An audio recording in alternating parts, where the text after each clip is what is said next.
أمير عزمي مجاهد طلع اتكلم كلام كتير جدا. هو طبعا مش في صالح الفرقة حاليا. كان ممكن يعني يتكلم بعد شوية، يعني بعديها بشوية، ولكن الكلام شكله حقيقي. اللي بيحصل في الزمالك غلط، وفي حاجات كتير غلط. فإدارة الزمالك فتعاقب أمير عزمي مجاهد، بدل ما تحاول تصلح المشاكل اللي هي جوه الفرقة. إن في لعيبة فعلا ومعروف أساميها، آه، سواء تطاولت على جروس او اتكلمت وحش او عملت كذا او كذا او حاجه اكتر من كده. فده مش من شؤونك كلاعب، والمفروض الاداره توقف اللاعب. لان اللاعب ده لما يعمل كده واللعيبه تشوف ان اللاعب انتصر على المدرب، فاللعيبه هتسخن اكتر، الصغيرين هيبقى عندهم قله ادب، هيعملوا بلاوي اكتر. احنا شايفين واحد بيعمل كده ايا كان. انت مين في نادي الزمالك كلاعب؟ شيكا بالشيكا، عبد الله ناصر، اي حد. انت لاعب كرة قدم. انا جايب مدرب عشان يضيف امكانيات. المدرب ما ضافش، مش بتاعتك، بتاعت الاداره تشوف تمشيه. لكن انت تتطاول وتعمل حاجات خارجه، ده حوار تاني.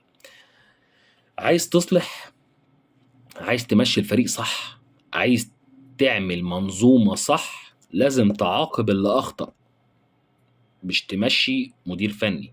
انت مشيت مدير فني عشان هو مش عارف مستواه وحش، تمام، محدش يتكلم معاك. ولكن اللاعب اللي اخطأ، فما تعاقبوش ويبدأ اول ما المدير الفني يمشي فيخف، كده فيها كلام. كده انت ما بتصلحش، كده انت بتبوظ، كده انت بتخلي الناشئين واللعيبه اللي موجودين يعرفوا ان اي مدير فني هيبقى موجود ملوش لازمه. كلام يوجع بس لازم يحصل، كلام يوجع بس لازم يتعمل بيه. اللي غلط يتعاقب، كبير صغير. وبعدين احنا شايفين كلنا ان انت ما بتاخدش وقت مع ده او مع اللي قبله، وكلامي معروف موجه لمين. بنحترمك، بنحترمك تاريخ كلاعب، كلاعب كويس جدا، لعبت وضحيت وعملت حاجات كتير جدا. ولكن مستواك دلوقتي مش حلو. يا ترجع مستواك يا تقعد خالص، ما فيهاش حاجه غير كده. اللعيب لما بيلاقي نفسه مش قادر يعمل حاجه بيعتزل. لكن انت هتفضل تقعد تعمل مشاكل وانت اساسا ما بتأديش ولا بتعمل حاجه؟ لا. تاريخك على عيني وعلى راسي. انا مش من الناس اللي بنكر تاريخ لاعب عمله ابدا. لكن انا مش هفضل محتفظ بتاريخك وانت بتبوظ لي في الفرقه حضرتك. مش هفضل محتفظ بحاجه انت عمال تبوظ في حاجه، انا اسد خانه فانت تبوظ لي شيء. لا، الكلام ده بره.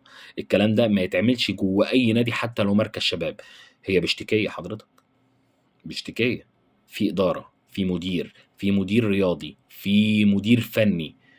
انت مش عاجبك ان هو ما بيلعبكش، يبقى انت مستواك زي الزفت. انت زعلان ليه؟ امير عزمي مجاهد غلط، غلط انه يطلع يتكلم على الملأ، ممكن يدي من تحت بس الاداره تصلح. الاداره تصلح. لكن امير عزمي يجاهد ويتكلم والاداره تعاقب امير عزمي وما تعاقبش التانيين. امير عزمي يتعاقب، تمام، يتعاقب لانه افشى اسرار، تمام جدا. ولكن التاني ما يتعاقبش ليه؟ بجد والله ليه؟ على راسه ريشه يعني؟ مين هو يعني؟ بجد والله على راسه ريشه.